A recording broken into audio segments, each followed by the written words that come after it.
Here rests the vanguard of the great journey. Every Arbiter from first to last. Each one created and consumed in times of extraordinary crisis. The taming of the Hunters, the Grunt Rebellion. Were it not for the Arbiters, the Covenant would have broken long ago. Even on my knees, I do not belong in their presence. The Arbiter was never meant to save the Covenant. It was meant to preserve Prophet power. Xytan was an immensely successful military leader who garnered intense loyalty from his allies and a wary but healthy respect from his opposers. As one of the most accomplished and tactically savvy Sangheili in existence, he was already positioning himself to be a threat to the status quo, a threat the Prophets could no longer tolerate. But the Arbiter wasn't the only influential Sangheili during the twilight of the Covenant. There was another. A Sangheili so elite that the Prophets feared him more than any other. But their usual tactic of conveniently shaming individuals who posed a threat to them and making them Arbiter so they'd gladly march off to their own death was not employed. Xytan Jar Watinree was the one Sangheili for whom that solution would never work. And that is why he had to die at a distance. But there were alternatives that, had they played out, been paradigm shifting for the entire galaxy.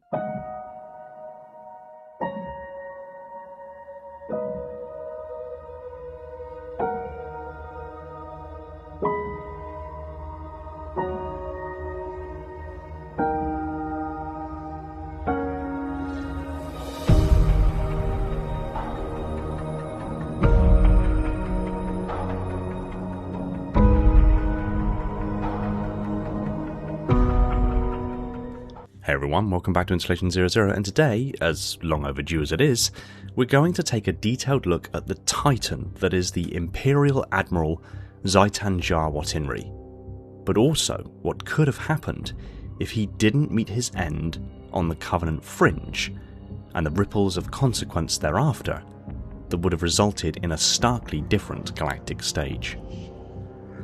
Xytan Jar Watinree was not merely a Sangheili of great renown, he was physically and symbolically monumental. Standing at over 11 feet tall, Xytan was amongst the largest Sangheili ever recorded, his immense frame towering over even veteran warriors of his kind. Yet it was not brute mass alone that defined him. His size carried a sense of deliberate proportion, a living embodiment of Sangheili martial ideals refined to their absolute apex. Where others appeared imposing, Xytan appeared inevitable. His presence alone reshaped the space around him, commanding attention without motion and without threat. To stand before him was to feel the accumulated weight of Covenant history, tradition, and conquest given physical form. His armour, wrought in polished silver and inscribed with golden For Honor glyphs, was less a suit of war and more a declaration, a visual assertion that he stood not merely as a servant of the gods, but as one chosen to interpret their will through conquest. When he addressed his followers, he did so magnified by vast holographic projections, his form rendered colossal, his face multiplied and omnipresent. Not to inspire fear, but to affirm belief. Xytan did not posture as a general, he presented himself as an axis around which the Covenant itself could turn.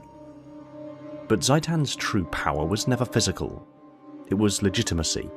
Unlike so many Covenant leaders whose authority flowed downward from the Sanshayum, Xytan's influence rose organically from Sangheili culture itself. He was revered not because he was appointed, but because he was acknowledged. His command was not enforced through dogma or divine decree, but through almost gravitational loyalty, earned across decades of flawless strategy, political acuity, and unbroken victory. Where others inspired obedience, Xytan inspired conviction. He understood the Covenant not as a monolith, but as a complex ecosystem of belief, fear, and aspiration, and he navigated it with surgical precision. This was what made him uniquely dangerous to the Prophets. Xytan was not merely an exceptional Sangheili, he was a civilizational threat to the San Shayum. But why? Well, because Xytan combined qualities that almost never coexist in Covenant leadership. He had unmatched martial credibility, he was the only Imperial Admiral, the most senior and accomplished rank in the Covenant military, and the commander of the largest independent fleet in Covenant history. He had impressive political intelligence, he understood loyalty, myth, fear and narrative, and knew how influence propagates across species lines. He had very clear and powerful cultural legitimacy and was an example of near symbolic perfection. He was physically immense, ritually adorned, and publicly magnified as a near mythic figurehead. The Prophets don't fear warriors, they fear alternative centres of belief, and Xytan was most definitely becoming one. Elites are the leading military class of the Covenant, and when one individual's influence grew particularly pronounced to be a potential rival for the Prophet's leadership, the Prophets conveniently found a reason to shame that elite and then present them with the role of Arbiter so that they would gladly march off to their own demise. This both dealt with rivals in a ritualistic manner and served to maintain their own power and authority by leveraging the Sangheili's own highly honour-bound and prideful traditions. Thel was made an Arbiter due to how influential he became over such an accomplished and storied career, and was tactically superior to most of his peers, earning him intense loyalty to the point of presenting himself as a possible threat to the Prophet's influence. So it was merely convenient timing that he also failed to protect the first Halo from destruction, the greatest failure of all, but also failed to cull the humans and contain the Flood. This also led to the deaths of the Prophet of Stewardship aboard the Truth and Reconciliation and the Minister of Etiology aboard the Infinite Succor, and the loss of much of the fleet of Particular Justice that followed the Pillar of Autumn to Halo. This was all the reason and more that the Prophets needed to make Thel into the next Arbiter, and have him gladly march off to his own death. The tasks you must undertake as the Arbiter are perilous, suicidal. You will die, as each Arbiter has before you. The Council will have their corpse. The fact that it didn't go that way and actually resulted in the Great Schism and the splintering of the Covenant is obviously noteworthy, but not central to the story I want to explore here. Thel was, and is, a phenom within his species, and did ultimately lead the war that saw the Covenant's final collapse. But Xytan is a living legend, and had he been more central to the story than he ultimately became, could have rewritten the story of the Covenant entirely. Between Thel and Xytan, Xytan seemed much more of a palpable threat to the Prophets as a political and ideological opponent than the rather zealous Thel, still fiercely dedicated to the Great Journey and his campaign of extermination against humanity. So I find it particularly interesting that the Prophets didn't look to Xytan and think to themselves that the best way to deal with him was to make him an Arbiter. Instead, they chose to send one of the most influential Sangheili in existence to the edge of Covenant-controlled space with a fleet of 200 ships, and simply hoped that he'd stay there, not even considering the possibility that if he ever became disenfranchised enough with the Prophet's rule, he could return to the centre of Covenant influence with a massive fleet, rallying the support of other shipmasters of his species, and overthrow the Prophets. All he'd need was a good enough reason to do it, and he had the time, distance and autonomy to do it, but we'll touch again on this shortly. Beyond this, Xytan was still alive when the Great Schism broke out. If he had instead simply taken his fleet directly to High Charity rather than attempting to lure the Jiralhane leadership to a faux parley, he could have been front and centre to overthrowing the Prophets. So the fact that they merely exiled him to the periphery rather than making him Arbiter is an unusual choice, but not unexpected given how unique of a problem Xytan presented to the Prophets. The Arbiter system is designed to eliminate dangerous obedience, not dangerous independence. It works when shame is internalized, judgment is accepted as legitimate, and redemption is framed as death. The Arbiter within the Covenant, at least, is not a rank or honorary like it was for ancient Sangheili culture. It is a ritualized execution with plausible deniability. The prophets weaponized 3 Sangheili traits simultaneously: obsession with honor, reverence for tradition, and willingness to die meaningfully. An Arbiter is publicly disgraced, symbolically absolved, and structurally disposable. Crucially, this only works on Sangheili who internalize Covenant theology and accept Prophet's moral authority, at least at the moment of sentencing. This is why Thel 'Vadam was a viable Arbiter. Thel had immense prestige, intense loyalty, and unmatched operational competence, but he also had 2 vulnerabilities Xytan did not. Thel's legitimacy was still Prophet-mediated. Even at his height, Thel's authority flowed through the Covenant hierarchy. He was obedient, devout, and psychologically conditioned to accept judgment from above. This made him containable within reason.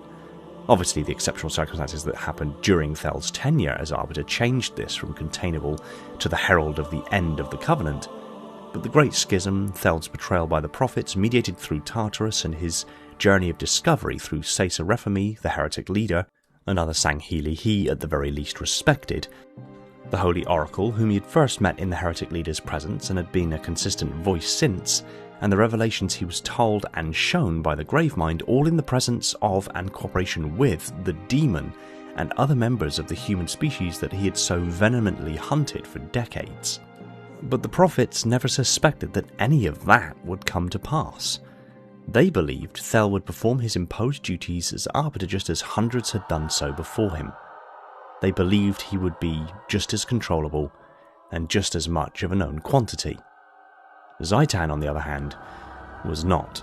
Thus, making Xytan an Arbiter would likely have backfired catastrophically, as he likely wouldn't have accepted the premise. The role requires submission, and Xytan has demonstrated time and time again that he does not submit. His disgrace would be reinterpreted as martyrdom among the Sangheili, so he would not be seen as fallen and shamed, but instead as chosen and ascended. The title would cease to be a leash and would instead become a mandate. Xytan's legitimacy did not depend on the Prophets, it was cultural, ancestral, reputational, and almost mythical. He was not merely a successful commander, he was approaching civilizational figurehead status.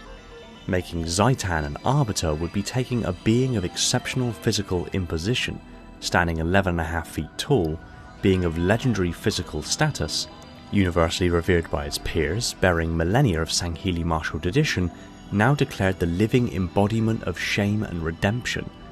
That doesn't erase him in the way that it did with the previous Arbiters. It crowns him, but in a very different manner than the way it crowned Thel. Thel's status as a crowned Arbiter was born of reaction to mitigating circumstance. Xytan would have been crowned proactively by sheer unbridled loyalty. The Prophets understood this. A disgraced Thel becomes isolated. We see this with Thel's first interaction as Arbiter with Artas. This armor suits you, but it cannot hide that mark. Nothing ever will. You are the Arbiter, the will of the Prophets. But these are my elites. Their lives matter to me, yours does not. That makes 2 of us. Artas knew Thel before this and respected him immensely as a Sangheili, but as Arbiter, he only respects him as far as the fact that he was chosen by the Prophets. Beyond this, all respect is gone. A disgraced Xytan becomes a rallying banner, so they chose exile not because it was safe, but because every other option was worse. Exile wasn't mercy, it was desperation. Sending Xytan to the periphery with 200 ships is often framed as hubris, but I think it's closer to a form of panic management. They were attempting to preserve his usefulness while preventing proximity to political influence. So, what are the alternatives? What if Xytan didn't perish on the periphery of Covenant space due to an accidental activation of a human nova bomb? What other alternatives could have taken place that would have seen Xytan returning to high charity? The events that led directly to his death involved collecting a nova bomb from Reach just after the planet fell, and then returning to the Salia system, where news of the Great Schism would prompt Xytan to lure Covenant loyalists and leadership to the system under the guise of a parley, and then brutally execute them. The Nova Bomb was activated before this could happen, so already one option is that Xytan could easily have simply taken his fleet of 200 ships directly to High Charity, engaging in a battle with the Covenant loyalist ships, and eventually making his way inside of High Charity. If the Nova Bomb detonated while he was not aboard his ship, it would have crippled High Charity and much of the ships nearby, but he may well have survived it, putting him in prime position to take down Covenant leadership. But there's a lot of grey area on survivability in that particular option, and there are two other key alternatives that are of particular interest to me. The most plausible alternate history for Xytan doesn't need Halo 2's chain of coincidences. Xytan was on the periphery of Covenant space for a large portion of the Human Covenant War. With a fleet of 200 ships and immense influence and loyalty from his peers, Xytan was not stupid. He likely knew better than most that the Prophet sending him this far from the centre of Covenant affairs, even with a massive fleet and prestigious title and office, was a means to keep him out of the way. It was an exile in all but name. Had that knowledge festered long enough, he could have easily decided to compound his influence and challenge the reasons behind his removal, and to do it he'd only need time, something he had in abundance. The Prophets had given him everything else: motivation, autonomy, distance, and the means to seek a better future for himself and the Covenant. There were plausible vectors of truth that Xytan could have pursued that were all canon consistent, that could have been all the evidence he'd need to shatter the Prophet's vice-like grip on the Covenant. The most likely truth Xytan would find would be from his ship's own luminary, a Forerunner device that could identify Forerunner relics, but was also used during the Human Covenant War to find humans for extermination. Xytan would only need to ponder why a Forerunner luminary identifies Forerunner relics and humans. More than this, to merely realise that the symbol that represents humans is the same symbol that represents items for reclamation. He'd probably already have a suspicion on the answer to this question, but seeking a Forerunner ancilla from practically any installation or facility around the galaxy to confirm this would have given Xytan the same revelation that the Prophets did from Mendicant Bias within the Anodyne Spirit on High Charity, ultimately proving the Prophets to be liars and for humanity to be the chosen inheritors of the Forerunner legacy. Xytan would realise this and return to Covenant space not as a heretic, but as a conqueror of falsehood. He would surge to High Charity with his 200-strong fleet, open up communications to the entirety of the Covenant, and reveal the truths he had learned. What would happen next would be paradigm shifting. His status and influence would have been sufficient to turn huge swathes of the Covenant. A conflict would be inevitable, but it would be short-lived, precise, and effective. Sanshayam leadership would be decapitated, and the power vacuum that would follow would be immediately filled by the very Sangheili that started it. Xytan would step into the role of leader of the Covenant. At this point, Xytan stands at a crossroads that Thel never did. He's not disgraced, he is not reactive, and he is not dependent on human allies. He controls a largely intact Covenant war machine and must now decide what to do with humanity. The decision would come easily. Xytan would decide to exterminate humanity. This path aligns most closely with Sangheili honor culture, Xytan psychology, and Covenant strategic logic. To Xytan, truth does not equal mercy. Truth is not absolution. Learning that the war was founded on lies and the Prophets manipulated doctrine does not automatically sanctify humanity. From a Sangheili perspective, a far more likely conclusion is the gods chose humanity, humanity proved unworthy. By Covenant and Sangheili standards, humanity resists divine will, desecrates Forerunner relics unknowingly, survives only through desperation and luck, relies on AIs, machines, and asymmetrical warfare. To Xytan, this does not present as rightful heir. The war with humanity shifts from a holy crusade to a necessary correction. In this event, humanity do not survive. Xytan would roll across the galaxy with a resolute covenant, not aiming to preserve his own power and influence whilst navigating lies and manipulations and trying to keep up appearances, but wielding truth as a clarifying weapon. But there is an alternative to this that is just as possible, just as likely, and preserves even more of Xytan's history up to the fall of Reach. The Nova Bomb that killed Xytan and much of his fleet was picked up at Reach. This means that while Xytan was exiled and on the periphery of Covenant space, and he sat out much of the war, he was at least briefly in attendance at Reach. It would only have taken Xytan to pursue the Pillar of Autumn away from Reach rather than Thel for things to take a significant turn. However, this would also then assume that the campaign in Installation 04 at least ended with its destruction, even if the battle itself was fought differently. With Xytan, the Halo would not have been underestimated. There wouldn't have been a low-level prophet in the fleet to interrupt or derail Xytan's more analytical and strategic impulses, as there was with Thel. Rather than treating the Halo with excessive religious zeal that would have stayed more bold strategies, had there been a prophet in attendance, Xytan would be far more matter-of-fact. Flood containment would have been much more aggressive, Covenant losses would have been strikingly lower, and political fallout would have been controlled, not chaotic. But the critical moment of the Halo being destroyed and Xytan being recalled to High Charity is where things would shift majorly. Xytan is brought before the Council. Rather than publicly shame, humiliate and torture Xytan, his political prestige and unwavering confidence would instead serve to keep the prophets on their toes. And instead, the role of Arbiter would be insisted based on the failure to protect the Halo. There are two possibilities that follow, and both are catastrophic. The first is that Xytan rejects the role publicly. This alone shatters the Arbiter myth, exposes the Prophet's weakness and emboldens Sangheili leadership. Even with Thel Vadam, during his trial the Sangheili council members could be seen contesting the heckles of the Sanshayim council members, and were, broadly speaking, visibly somewhat defending Thel. Place Xytan here instead, and the reaction would be much more visceral. Civil war would begin on Sangheili terms.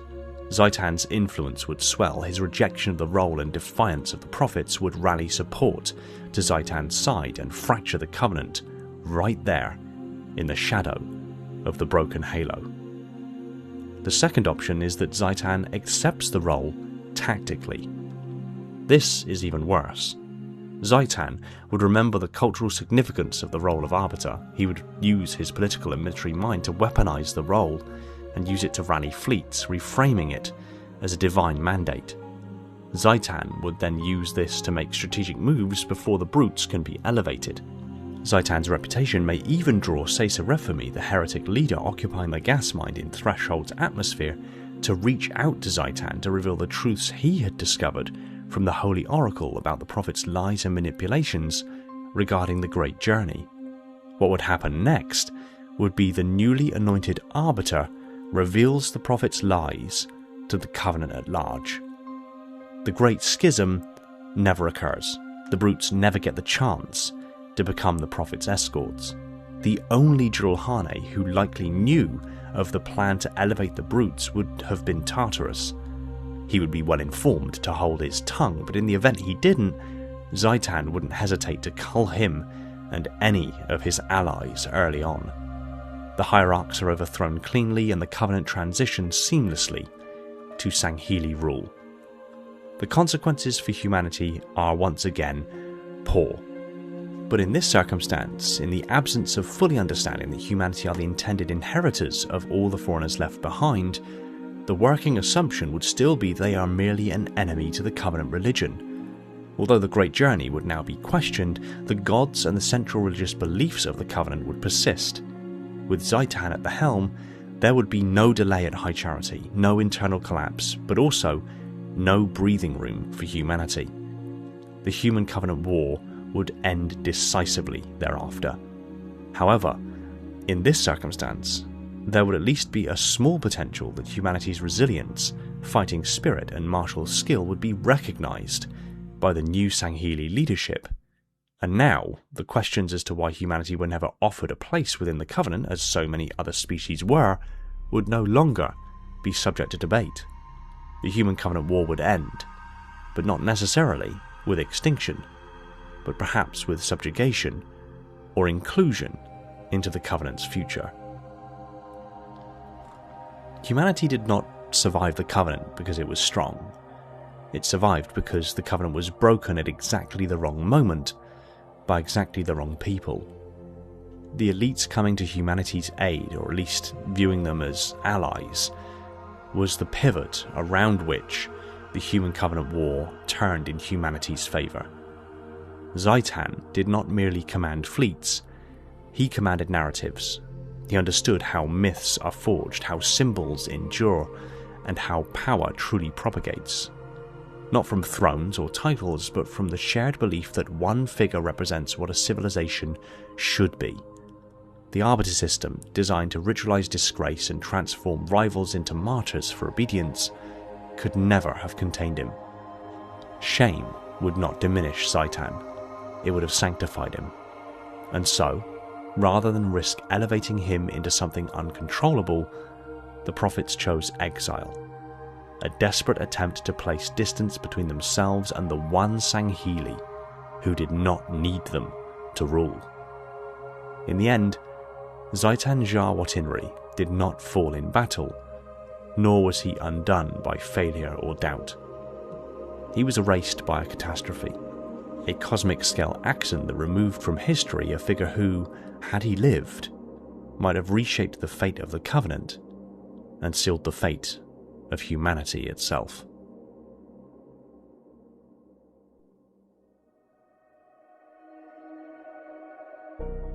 Thanks for watching. If you like this video, be sure to tap that like button. If you want to see more videos like this, be sure to subscribe if you haven't already. Pop a comment down below on things you'd like me to cover in the future, or any thoughts on today's video. I'll just quickly take this opportunity to thank my patrons and YouTube supporters: Falcon X003, the singular Contender class Ancilla, Laser and Spartan 0137, two of the triumvirate of mines within the Metarch of my installation. My installation's monitors: Shane, Orion, Spartan 1029, 121 Esoteric Sight, Ashley and Sophia.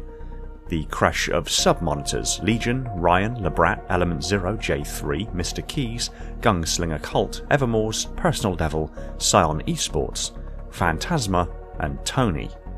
My fleet of Strato Sentinels, my most loyal of Enforcers, and every single one of the awesome individuals helping to support the channel over on Patreon. It really does help and allows me to keep doing what I do, and I can't thank you all enough. Huge shout to my Tier 0 Transcendent YouTube members Balaz, Jimbo and Mori. Thank you for continuing to stand sentry over my installation from all threats metaphysical. And if you would like to help support the channel in a more visceral way, consider jumping aboard as a YouTube member or patron to earn tons of perks, merch and goodies along the way. Thank you again for watching, take it easy everyone, and find peace in the domain.